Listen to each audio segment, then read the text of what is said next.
Fried rice ಪ್ರಿಯರು ಯಾರ್ಯಾರಿದ್ದೀರಾ ಇಲ್ಲಿ? ಎಲ್ರು ಕೆಳಗಡೆ ಲೈಕ್ ಕೊಡಿ ನೋಡೋಣ. ಫ್ರೈಡ್ ರೈಸ್ ಮಾಡೋದಕ್ಕೆ ನಾನಿಲ್ಲಿ ಕ್ಯಾಪ್ಸಿಕಮ್, ಕ್ಯಾರೆಟ್, ಈರುಳ್ಳಿ ತಗೊಂಡಿದ್ದೀನಿ. ಇವನ್ನೆಲ್ಲ ಈಗ ಎಣ್ಣೆ ಹಾಕಿರೋ ಬಾಣ್ಲಿಗೆ ಹುರ್ಕೊಳ್ಳೋದಕ್ಕೆ ಹಾಕೋತಾ ಇದ್ದೀನಿ. ಜೊತೆಗೆ ಈರುಳ್ಳಿ ಗಿಡ್ಡ, ಆಲೂಗೆಡ್ಡೆ, ಟೊಮೆಟೊ ಹಾಗೂ ಕೊತ್ತಂಬರಿ ಸೊಪ್ಪನ್ನು ಸೇರ್ಸ್ಕೊತಾ ಇದ್ದೀನಿ. ನಾನಿಲ್ಲಿ ವಿನೆಗರ್ ಆಗ್ಲಿ ಸೋಯಾ ಸಾಸ್ ಆಗ್ಲಿ ಯೂಸ್ ಮಾಡ್ತಾ ಇರೋದ್ರಿಂದ ಹುಳಿಗೋಸ್ಕರ ಟೊಮೆಟೊ ಮತ್ತು ನಿಂಬೆ ಹಣ್ಣನ್ನ ಬಳಸ್ತಾ ಇದ್ದೀನಿ.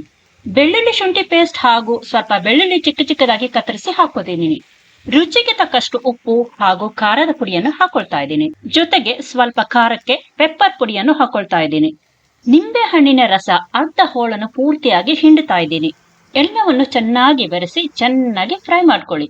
ಇಲ್ಲಿ ನಾನು ಈ ಮೊದಲೇ ಅನ್ನವನ್ನು ತಯಾರಿಸಿ ರೆಡಿಯಾಗಿ ಇಟ್ಕೊಂಡಿದ್ದೀನಿ.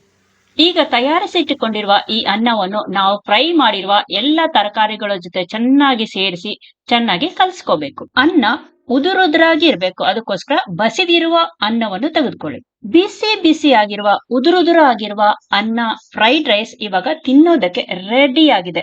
ಇದನ್ನ ನಮ್ಮ ಮಾಮೂಲಿ ಚಟ್ನಿ ಅಂದ್ರೆ ದೋಸೆ ಜೊತೆ ಯೂಸ್ ಮಾಡೋ ಚಟ್ನಿ ಇದೆಯಲ್ಲ, ಅದ್ರ ಜೊತೆ ಸವಿಯೋದಕ್ಕೆ ತುಂಬಾ ಚೆನ್ನಾಗಿರುತ್ತೆ.